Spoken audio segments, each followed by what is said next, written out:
prendre. This meeting is being recorded. En fait, les personnes qui souhaitent poser une question ou bien faire un commentaire peuvent prendre la parole directement, je pense, ou bien lever la main.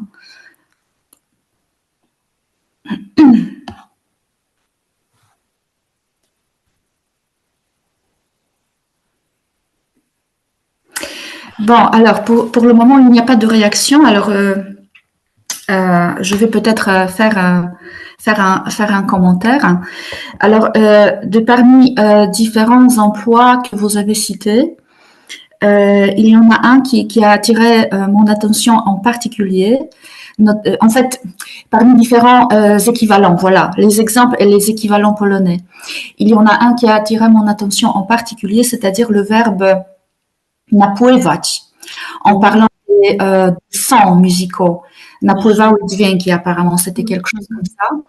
Et pourquoi cet exemple? Parce que il me fait venir à l'esprit le sens premier étymologique du verbe arriver, qui signifie mener à la rive, parlant d'un bateau, par exemple. Donc, j'associe ce sens premier avec napływać.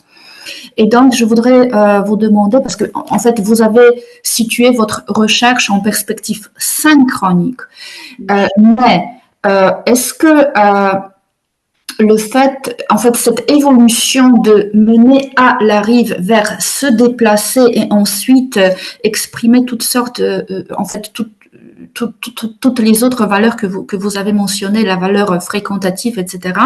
Est-ce que déjà à cette étape première, on pourrait parler de la grammaticalisation? Donc, cette extension sémantique qui s'est opérée tout au début, de mener à la rive vers arriver, c'est-à-dire se déplacer en parlant des humains, d'autres en fait véhicules autres qu'un bateau. Alors, je ne suis pas sûre d'avoir bien compris la question. Votre question porte sur le verbe napływać polonais? Non, sur le verbe français qui étymologiquement signifie mener à la rive, dojść do brzegu, dopływać do brzegu. Ah oui, d'accord. Donc, est-ce que déjà ce passage, ces changements sémantiques témoignent de la grammaticalisation? C'est ça la question, oui? Oui, c'est ça. Oui, merci, oui. Je pense que oui, mais puisque la métaphore spatiale qui opère ici, c'est un des premiers signes de la grammaticalisation qui commence. Mais je dirais que si on partage les verbes qui sont grammaticalisés, qui se grammaticalisent, si on les partage en ceux qui sont au stade source et en ceux qui sont au stade cible, je dirais que dans ce cas, si on ne tient compte que dans une perspective diachronique que de ce passage, de ce changement sémantique, c'est un stade très source. C'est-à-dire, c'est une toute première hirondelle qui annonce un changement qui peut-être va opérer. Voilà, c'est ce que je pense. D'accord, mais c'est vrai, en fait, vous l'avez dit et c'est bien connu que la grammaticalisation est un processus, c'est quelque chose de graduel, n'est-ce pas? Ça prend du temps, beaucoup de temps. Et je me demande, en fait, parce que je suis tout à fait d'accord avec votre interprétation de la grammaticalisation dans cet exemple-là de arriver, mais je me demande vers quelle valeur grammaticale cela va, en fait, dans quelle direction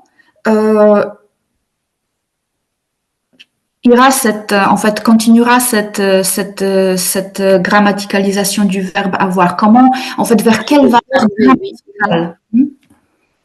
Est-ce que ce sera la valeur aspectuelle fréquentative ou bien résultative, peut-être? Mais on va voir, je pense. Je pense que c'est pas facile de prévoir dans quelle direction va aller ce changement. Mais ce qui est certain pour moi, c'est que, parce que quand on regarde le verbe arriver, et je pense que c'est pour cela qu'il est quasi absent dans les études sur la grammaticalisation, quand on regarde le verbe arriver, on ne pense pas à sa valeur d'opérateur. On pense plutôt à un emploi locatif qui est d'ailleurs attesté, confirmé dans le corpus. Ça, il n'y a aucun doute. Donc arriver, przyjechać, oui, arriver quelque part, quelqu'un ou quelque chose arrive quelque part. Mais déjà, quand on regarde l'emploi impersonnel, celui qui est, je pense, le plus emblématique, n'est-ce pas? Il arrive que, ou il m'arrive de, plus infinitif, on se demande. Et d'ailleurs, j'ai poursuivi une réflexion préliminaire, mais que je n'ai pas présentée ici, sur l'explication des emplois du verbe arriver aux apprenants. Parce que quand on regarde je m'éloigne peut-être un peu de votre question, mais voilà, je continue quand même. Quand on regarde les traductions du verbe arriver dans le dictionnaire, grand dictionnaire français-polonais, donc on voit, d'ailleurs, j'ai quelque part, attendez, je dois avoir, voilà, ici et voilà, vous pouvez regarder. On voit tout d'abord przybyć, przyjeżdżać, przychodzić, n'est-ce pas? Puis, deuxième traduction, deuxième équivalent, nadejść, nadchodzić, zbliżyć się, zbliżać się. Le troisième, dojść, dochodzić, docierać, osiągać.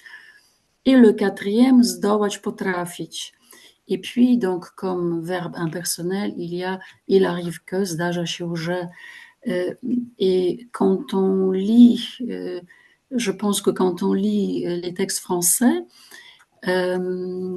il arrive que, ou il m'arrive de, est très fréquent à côté de l'emploi locatif.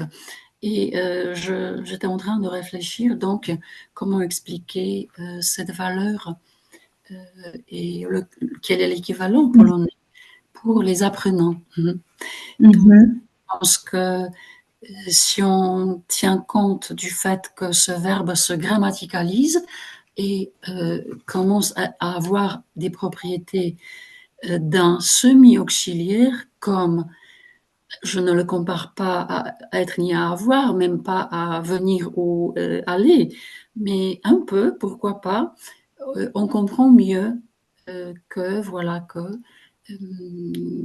qu'il y a ce sens d'arrivée où arriver est métaphorique tout d'abord et puis arriver est un opérateur. Alors, mais oui. Vous n'avez pas osé comparer arriver à venir, mais moi je voulais juste faire cette comparaison parce que venir de pour exprimer le passé récent et arriver à pour peut-être exprimer justement la valeur résultative, aspectuelle, résultative. Ça me convainc vraiment. Pour le moment, oui, mais pour répondre à la question si vraiment la grammaticalisation continuera dans cette direction, probablement, mais on ne peut pas en être sûr. Probablement, oui. Pour le moment, telle explication serait bonne. Oui. Alors, si on appelle aller ou venir des semi-auxiliaires, pourquoi pas ne pas appeler ainsi arriver, n'est-ce pas? Oui, bien sûr. Bien sûr. Est-ce que peut-être quelqu'un voudrait réagir, à poser une question, faire un commentaire? N'hésitez pas. Et là, entre-temps, je montrerai quelques points de référence que j'ai utilisés.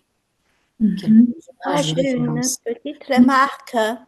Est-ce qu'on m'entend? J'essaie de... Oui, oui. Ania Kieliszczyk. Joasiu, je pense que certaines de ces nouvelles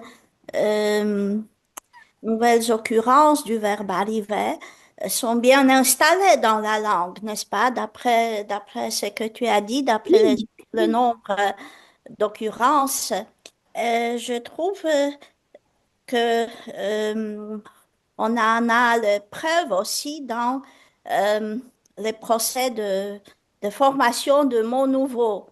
Donc, on a par exemple le mot arriviste, oui, provient du verbe arriver, mais c'est déjà le nouveau sens du verbe arriver, n'est-ce pas? Oui, qui dérive de arriver à une position sociale, oui. Mhm, Voilà, donc est-ce que tu vois, ce n'est pas ton sujet principal, mais mhm, est-ce que tu mhm. vois aussi des cas pareils ou et est-ce que c'est un phénomène fréquent ou pas tellement? Pour le verbe arriver, pour les Oui. dérivés du verbe, à part arriviste et arrivisme, Mhm. qui sont dans le même, créés dans le même sens, je n'en vois pas, non. Ah, alors, Mais il est vrai que je n'ai pas cherché. oui, c'est vrai. Comme je dis, ce n'est Voilà. pas Mais ton c'est sujet une bonne piste, principal. c'est une bonne piste pour poursuivre. Non, c'était juste remarque, c'était très Oui, intéressant. Merci oui. beaucoup. Mhm, mhm.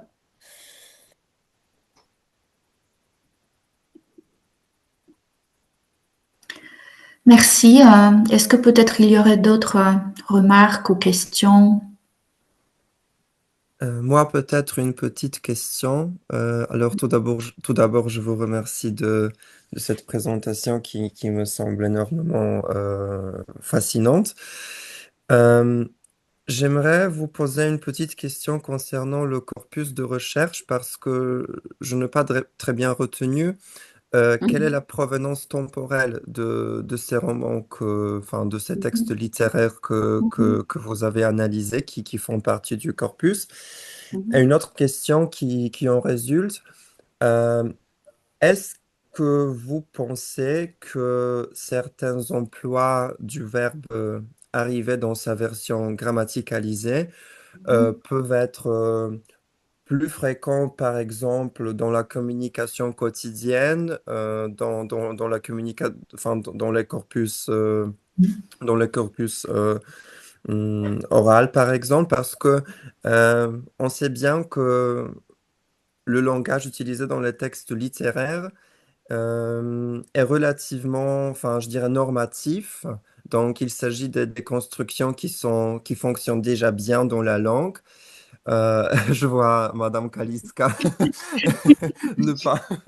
Non, non, D'accord. non, non, ça peut être normatif, mais ça peut être aussi occasionnel en fait. Oui, Ça peut avoir des effets artistiques, n'est-ce pas? oui, tout à fait. Mais ce que j'ai voulu souligner, c'est que peut-être il y a dans la communication quotidienne également d'autres exemples de grammaticalisation qui ont un statut peut-être enfin, qui démontrent la créativité. Donc peut-être d'autres emplois qui n'apparaissent pas dans la littérature. C'est ça ce que je voulais souligner. D'accord. Merci bien. Mhm. Je pense avoir compris. Alors, pour répondre à la première question, et je comprends votre question parce que quand on dit texte littéraire, on pense tout de suite à un langage très normalisé, c'est vrai. Alors, le corpus est construit sur la base des œuvres littéraires contemporaines et les œuvres proviennent de ce siècle, donc surtout après 2000, avec 3 ou 4 œuvres de Marguerite Duras, par exemple, il y a un barrage contre le Pacifique du XXe siècle. Mais je dirais que 3 quarts, ce sont les œuvres littéraires de ce siècle, donc après l'an 2000. Et est-ce qu'on risque que le langage utilisé ne reflète pas ce que l'on dit, donc le corpus oral? Oui et non, parce que nous avons essayé avec ma collègue Veta Valiukiene euh, euh, je dirais peut-être quels ouvrages se trouvent parmi ceux qui sont dans le corpus. Alors, il y a Gavalda, où le langage dans les dialogues n'est pas du tout, disons, gentil et normalisé. Il y a Bernard Minier, il y a Jean-Christophe Granger, mais il y a aussi Schmitt, où le langage est, je dirais, normalisé, très normalisé. Donc, on a essayé, en construisant ce corpus, de garder les principes de construction des corpus. Difficile à dire si on comparait ces résultats que j'ai obtenus avec la recherche sur des corpus oraux, si les résultats seraient les mêmes. Mais je ne dirais pas que les constructions qui sont en voie de grammaticalisation soient caractéristiques pour la langue orale. Je ne pense pas. Je ne sais pas si j'ai bien répondu à votre question. Oui, oui. Mhm. Donc, Mhm. la grammaticalisation serait dans cette perspective plutôt un changement systémique, voilà, qui concerne la langue, la Oui, structure, mhm, voilà. oui et non, parce que comme je viens de le dire, quand on regarde Hmm, les dialogues dans Gavalda, dans Granger ou dans Mignet, ce n'est pas du tout toujours conforme au système. hmm. Hein. D'accord, je vois. Hein. Merci, merci bien. Déjà, quand on regarde même les, comment dire, les formes typiques pour la langue orale qui sont transcrites par Gavalda, ça me fait dire que la langue qui est là, elle reflète le langage, l'oral. Bien sûr, c'est pas la même chose que le corpus oral. Ce n'est pas ce que je veux dire, mais ce n'est pas vraiment très, très, très normalisé. C'est ce que je pense. Mhm. Merci bien. Mhm. Mhm. Merci, Michał. Est-ce que quelqu'un d'autre aimerait encore réagir? Hmm.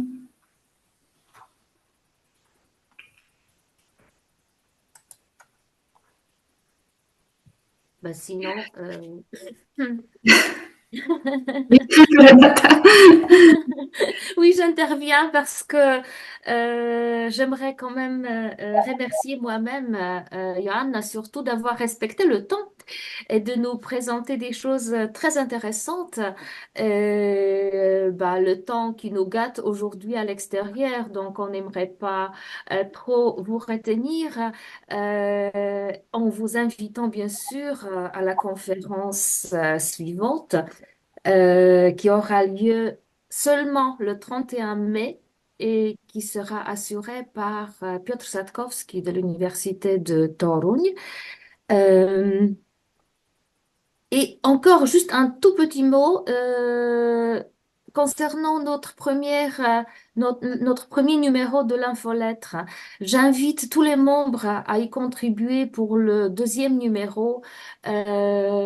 Partagez avec nous tous vos publications, vos activités, tout ce qui se passe intéressant parmi les romanistes polonais. Je sais que la première a été déjà distribuée est diffusée en France par Au-delà Chapuis. Donc c'est aussi une occasion euh, de montrer un peu à l'extérieur ce qu'on fait tous pour la francophonie. Donc, je vous invite cordialement à y participer, contribuer. On va vous envoyer, comme c'était dit dans le message, on va vous contacter au courant du mois de septembre, vers la fin de l'année académique pour les activités du second semestre de cette année. Euh, Mes meilleurs vœux, encore une fois, pour toutes les femmes. Aujourd'hui, profitant du soleil, des fleurs qu'on nous offre dès ce matin. Et merci beaucoup pour cette présence aujourd'hui. C'est un samedi matin, un beau samedi, donc on apprécie vraiment que vous êtes avec nous. Merci, merci encore. Et moi, je Merci. voudrais remercier à toutes les personnes qui ont participé à cette conférence. Merci, Très, Madame la merci. professeure.